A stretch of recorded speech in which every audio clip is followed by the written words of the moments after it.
Egunon. Eta, gongo sarie pentsatzen, hasieran esan dugu tresna erabilgarri bat nahi gendula sortu, eta ea non demontoren dagoen tresna erabilgarri hori. Tresna erabilgarria da, Jaimek azaldu duen matrizea, eta erabilgarria da batez ere, eguneroko lanean hainbat ekintza eta jarduera antolatzen ditugu, batzutan plangintza sendo baten barruan kokatuak, beste batzuetan nahiko solte, baina kasu guztietan antolatzen ditugu haur eta gazteen euskararen erabileran eragiteko. Baina askotan, ekintza mordo horretan, ahaztu egiten jaku ondo zehaztea ekintza horren helburu zehatza zein dan, eta orduan, eta ondorioz, ekintza bukatzen danean, sarri ez dugu kiten ohitura baloratzeko edo neurtzeko ekintza horren eragina zenbaterainokua izan da. Gure ustez, matrize honek bereziki honetarako aukera ematen digu. Antolatzen ditugun ekintzetan, pentsatzeko zein helburu jarri eta ondoren neurgarriak egin ahal izateko. Orduan, finean, matrize hori nola erabili eguneroko lanean azaltzeko, eredu bat ekarri dugu, eredu bat asmatu egin duguna, ez da realidadean ematen den eredu bat, hipotetikoa da, baina uste dugu lagungarria izango dela. Dena den, ereduarekin hasi aurretik, gustatuko litzaiguke aipatzea edo kokatzea eskola edo zuen egiteko edo esku hartze hori hezkuntzari dagokionean kokatzea apur bat. Eta, hontaz zeuek baino gehiago dakizue, baina uste dugu aipatzea ez dagoela soberan. Eta ikusten dugu, eskolan esku hartzerako aukera pilo bat daudela. Hain zuzen ere, bertan haur eta gazte pilo bat biltzen direlako, bertan harreman sareak behin eta berriro egiten direlako, iraupen luzeko jarduera dalako hezkuntzarena edo eskolarena, urte pilo batean ematen dana, eta derrigorrezkoa dena da. Hortaz, bertan baditugu haur eta gaztean. Hortaz, eragiteko aukera egokia da, ez da? Baina, karo, eskolak bakarrik ezin du, eta pisua ezin da utzi eskolarengan. Eskolak aukerak baditu, baina baditu bere mugak baita ere, eta eskolan egiten dena ez badauzka beste esparru batzuetan plangintza osagarriak, azkenian zer lortuko dugu, baina ez guztia. Ez da, finean euskararen erabileran eragitea edo normalizazioa gizarte arazoa da eta ez da eskolaren arazoa. Orduan, guzti hau esan da, ikusten dugu hala eta be, eskolan esku hartzerako ekintza pilo bat antolatzen direla eta bereziki bi esparrutan. Esparru kurrikularrean edo ikastordu barruetan eta aisialdiko esparruan edo eskolaz kanpoko ekintzetan. Bi esparru hauetan eragiten da baita ere, baina bi esparru hauek ere bakoitzak bere mugak badauzka. Eremu kurrikularrak badauka muga bat eta da kurrikuluma bera, azkenean ikasturte bakoitzan ordu eta ordutegi baten barruan eduki asko sartu beharra dago, orduan hoietan bestelako ekintzak txertatzea sarri muga bat bada, daukazuen muga bat, eta ikastorduz kanpoko ekintza hoietan baita ere beste muga bat badago eta beste muga hori da hirugarren pertsona batzuek edo beste eragile batzuek egoten direla sarri, ez da? Eta guzti hori kontrolatzea be zaila izaten dela. Hau da, eskolaren errealidadea, zeuek guk baino beto ezagutzen dozuen errealidade hori eguneroko daukazuelako, baina uste dugu ezin dela ahaztu eta ezin dela bistatik kendu eta jakin behar dugula zein dan geure papela eta zein puntura arte gure ardura. Behin hori esan da, sartu egingo garaia benetako ez, asmatu dugun adibide horretara, eta, asmatu dugun adibide hori, hain zuzen ere, Eibarren kokatzen da, nonbait kokatu behar zen, eta Eibar kokatu da, jebiak eta euskara uztartu ziren herri horretan, eta nire herria. Kasualidadea izan da. Orduan, Eibarren kokatzen dugu, eta, Eibarren kokatzen dugu Mogel Isasi institutoan, eta bertan aukeratu dugu talde bat, esku hartzerako talde bat aukeratzearen, lehenengo DBH-ko ikasturtea hastera doan edo hasi berri dagoen talde hori.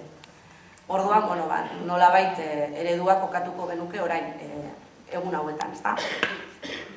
Bertan, mobilizazio institutu horretan, DBH-ko taldeak badauzka ezaugarri batzuk. Eta ezaugarri askoren artean, aipagarriak iruditzen jakuz, alde batetik talde hori etapa berri batean sartzera doala, lehen hezkuntzatik bigarren hezkuntzarako saltoa bada garrantzitsua. Talde berria sortzen dala baita ere, lehen hezkuntzan beste banaketa batean egon dira eta hemen talde berri bat osatzen da.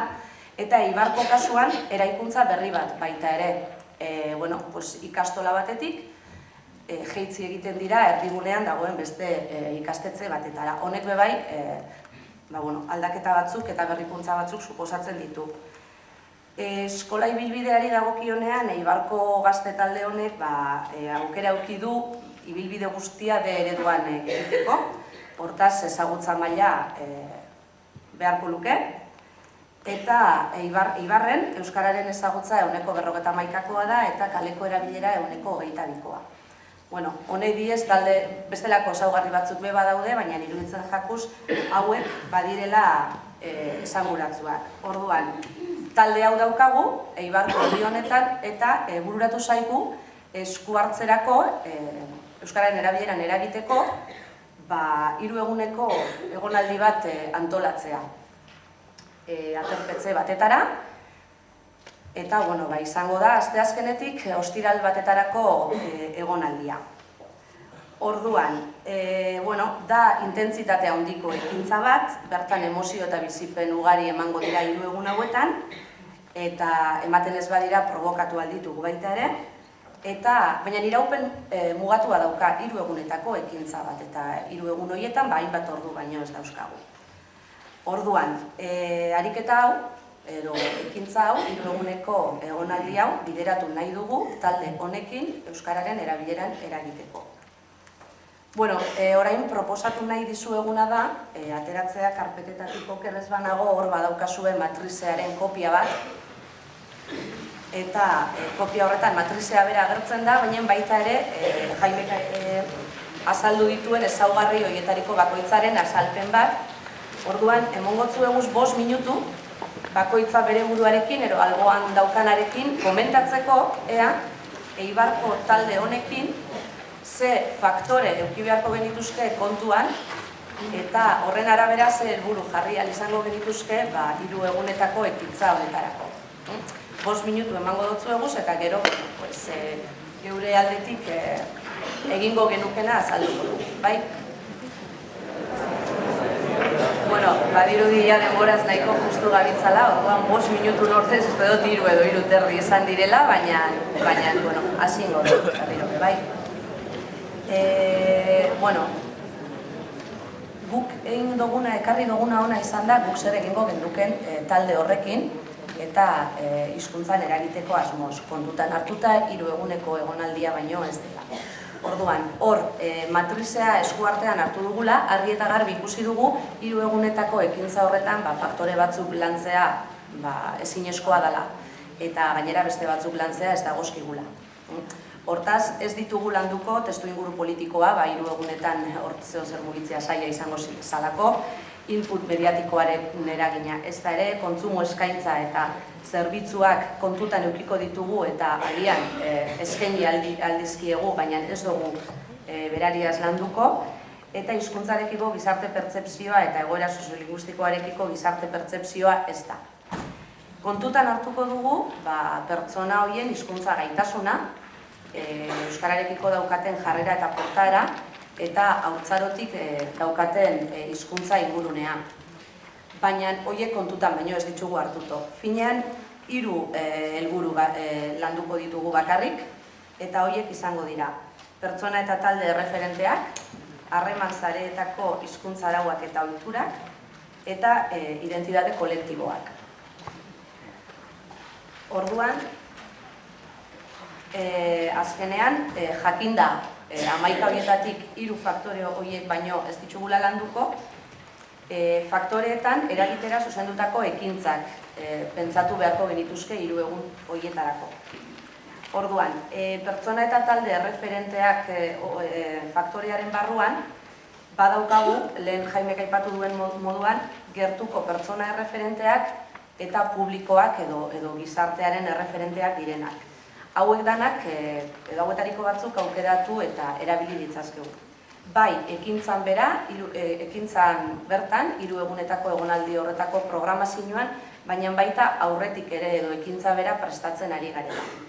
Orduan, badaukagu, gertuko erreferenten artean, irakasleak egongo sarie, egon daitezke begiraleak edo hezitzaileak edo ekintzaren bat egingo bada hori antolatuko dutenak, gurasoak, jangeletan egongo direnak, aterpetzetako jendea, hauek danak momentu batian izan aldira gertuko erreferenteak. Orduan, hauek formatu egin behar dira baita ere, eta hauei egonaldian baino lehenago adierazi egin behar zaie, beraiek ere bai eredu izan daitezkela, eta orduan nola jokatu argitu egin behar zaie.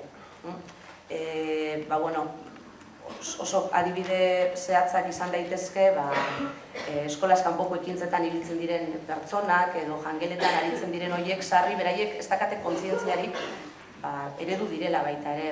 Pertsona hauendako egoten dira halako tailerrak, sensibilizazio tailerrak, formazio tailerrak, haiek kontzientzia har dezaten eta gurekin bat plangintzan sartzeko.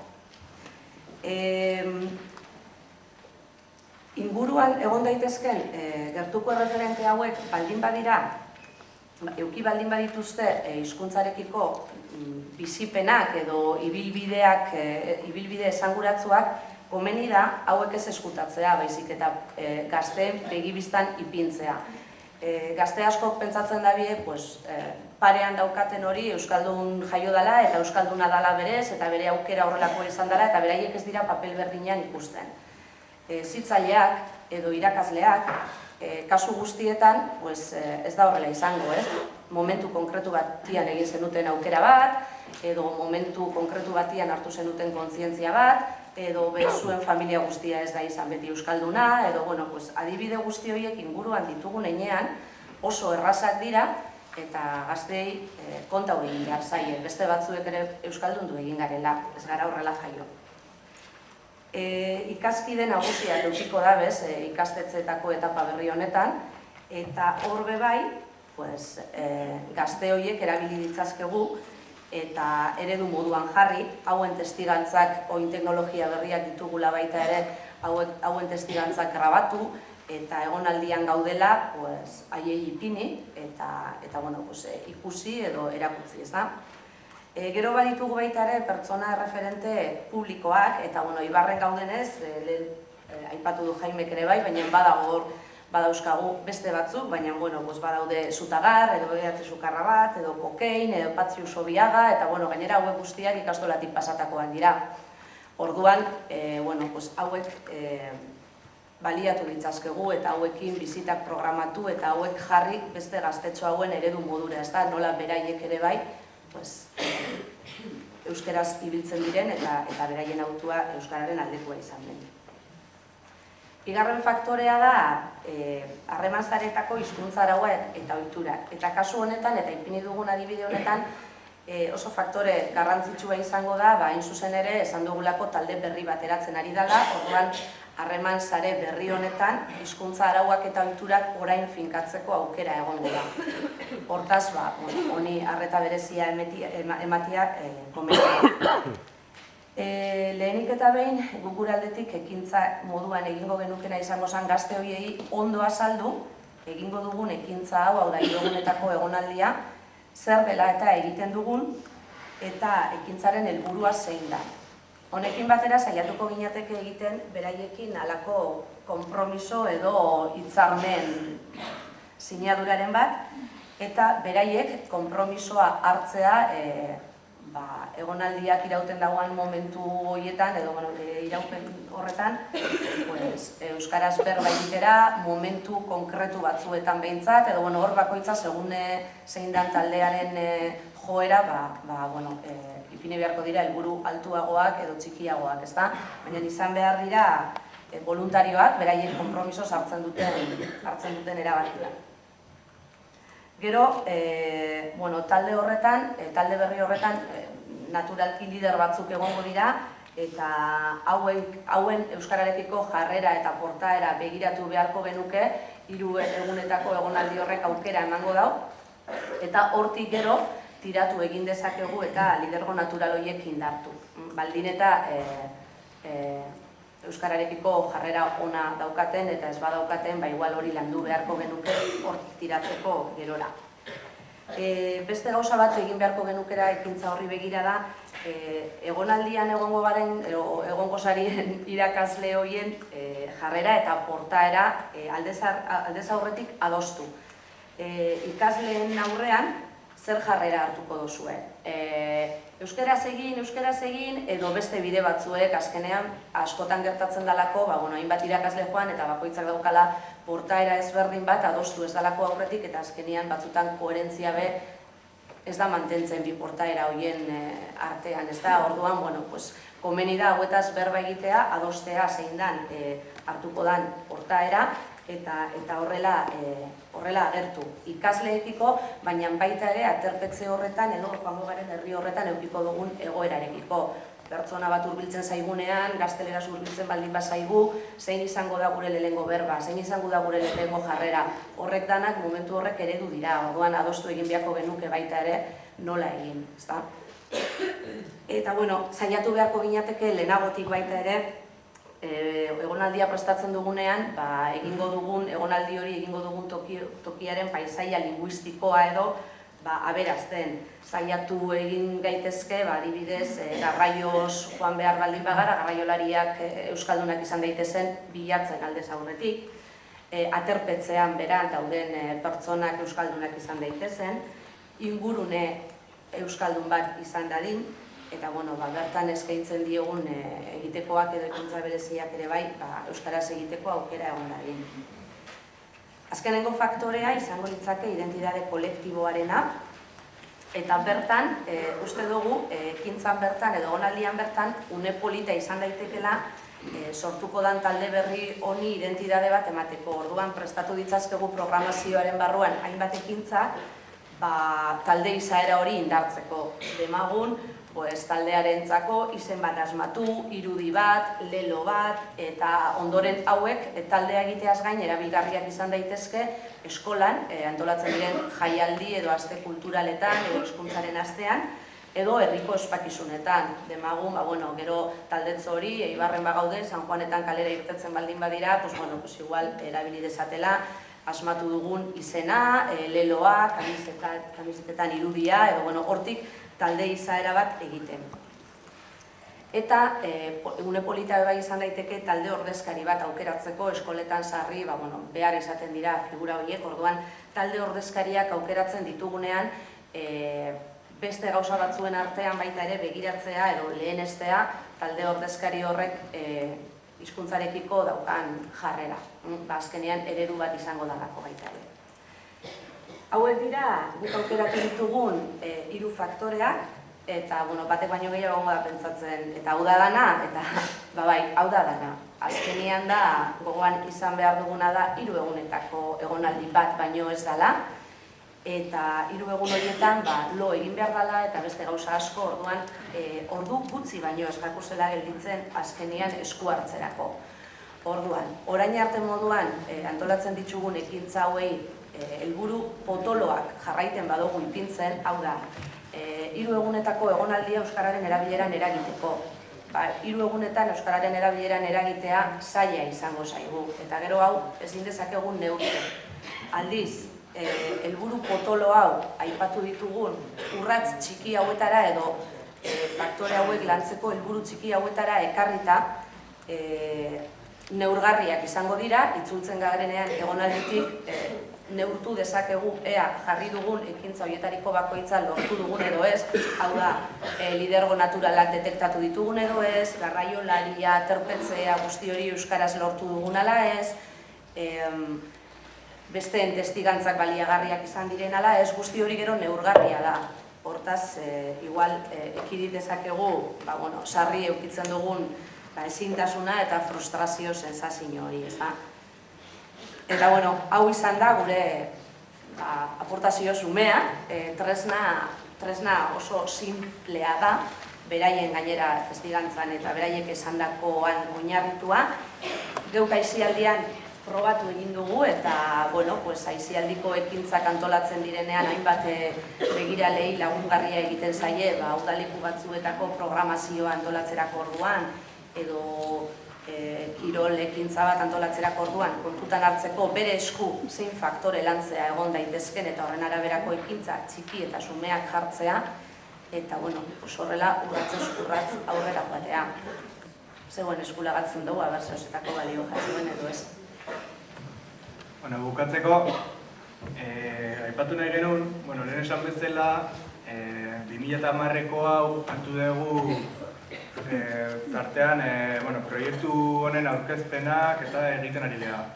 Baina era berean ez da gelditu lantaldea eta jarretzen dugu klusterrak, urtsintxak eta topaguneak gazten erabileraren gaia elkarrekin lantzen. Eta orduan pixkat aipatu nahi genuen nondikan jotzeko asmoa dugun edo. Oraintxe prestatzen ari geana da egindako txosten hau eguneroko lanean erabilgarri izango den formato batera pasatzeko prestaketetan ari geha. Azkenean sortu nahi duguna da gazten erabilerarekin lan egingo duen jendearentzako gida bat. Orduan hor ikusten duzuen bezala zabalpenaren hildotikan gida hori sortzen ari geha. Baina hala ere, buruan ditugu ikerketaren hildoa edo esku hartzearen hildoa bi hildo horietatik jarraitzeko asmoa badegu eta besterik gabe zuei esan hortan jarraitzen dugula. Hor beran egon da aurkezpen guztian zehar irubebikoiz.soziolinguistika.org/gazteak eta hor aurkitu dezakezue proiektu honen txosten osoa eta PowerPointeko aurkezpena ere. Nahi duenak, konsultatzeko. Eta hemen jartzen dizkizu dugu gure e-mailen bideak eta gure kontakturako datuak, gaiari buruz zerbait galdetu nahi duenak edo dauzen zalintzadunak, gurekin harremanetan jarri eta hitz egin dezakegu. Besterik gabe, eskerrik asko zuen arretagatik, horrengoratzen.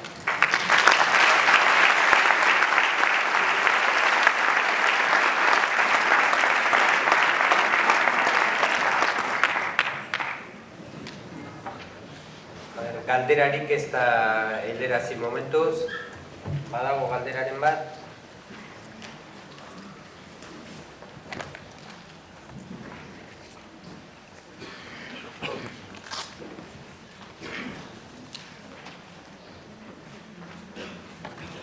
Ni neuk Maiti galdera bat egingo dien. Aukeraketa bat egin duzue. Eta faktore batzuk kanpoan utzi dituzue zuen helburutan. Batetik dago haurtzaroko hizkuntzaren ingurunea. Uste dut hor dagoela ume bakoitzaren biografi linguistiko hori eta nolabait barnetegi batek eskaini dezaken aukera intimo horretan aukera egon daiteke bilatzen dut nolabait biografia anitz horiek elkar ezagutzeko, elkarrekin trukatzeko eta nolabait bakoitzak berea ez beste, besteena ere entzuteko. Eta gure barnetegietako esperientziatik, uste dut horrek baduela bere lekua horrelako ekintza batean. Eta bestetik, beste bi faktore ere gelditu dira hor kanpoan, eta da hizkuntzarekiko gizarte pertzepzioa eta egoera soziolinguistikoarekiko gizarte pertzepzioa. Egia da, hori ezin dugula barnetegi baten aldatu. Baina gizarte pertzepzio horrek eragina du norbanakoaren hizkuntzarekiko pertzepzioan. Eta uste dut norbanakoak duen hizkuntzarekiko pertzepzio horretan bai egin daiteke da zerbait barnetegi edo helburu izan daiteke. Bai, azkenen esan dezuna aukeraketa bat indar eta aipatu dituzun beste hiru faktoreiek nire ustez oso garrantzitsua dira eta ez bakarrik barnetegi batean. Nik izango nuke dia gauza batzuk azkeneko urtetan ere pixkat horren inguruan irakasleekin egiten dituan ikastaroetan eta animatzen ditut irakasle hortara. Iruditzen zait gauza bat, gela barruan normalen hartzen den kontua eta garrantzia handiko kontua, bai? Hitz egitea aurrekin, gazteekin, hori hizkuntzari buruz, ze pertzepzioa duten euskerari buruz, ez? Bueno, haude hor dinamika batzuk, ez? Ze hizkuntzarekin lotzen dituzun gauza ezberdinak, eta ez bakarrik hizkuntzari buruzko pertzepzioa, baita egoera soziolinguistikoari arekiko pertzepzioa, ez? Horrek eragina handia du, bakoitzak ikusten dugu modu batean edo modu ezberdinetan ikusten dugu, eta hori, bueno, guk orain azken 2 urtetan lantzen egea hori, soziolinguistikaren pertzepzioa eta hori, ez dakit hor debako batzuk ikuste ditut, deban aigea lantzen, eta lanketa politia da, ikustea eta egin daitekena, DBH-koekin seguro, baina ni ziur nago lehen hezkuntzako ikasleekin ere pixkat gaia lantzea politia da, ez? Nola ikusten dut, ez? Zergatik euskera hitz da, zergatik ez? Bueno, nik uste ez bakarri barnetegi bateako, gela lantzeko oso gai politia eta egingarria dela. Ez da testuinguru politiko faktorea lantzea, hori edo ez da input mediatikoa, horragian zailtasun handiago ezkagu, baina aipatu dituzun 3 faktoreiek oso erraiz landu daitezkela iruditzen zait. Hola, xeutziko dugu. Denbora aurrera doa, eta metaforari lotuz berriro, orain aukera izango dugu landarak beraiek hemen izateko, eta beraiei hitza emateko, benetan ze sentitzen duten, nola bizi duten aukera. Bale? Venga, eskerrik asko.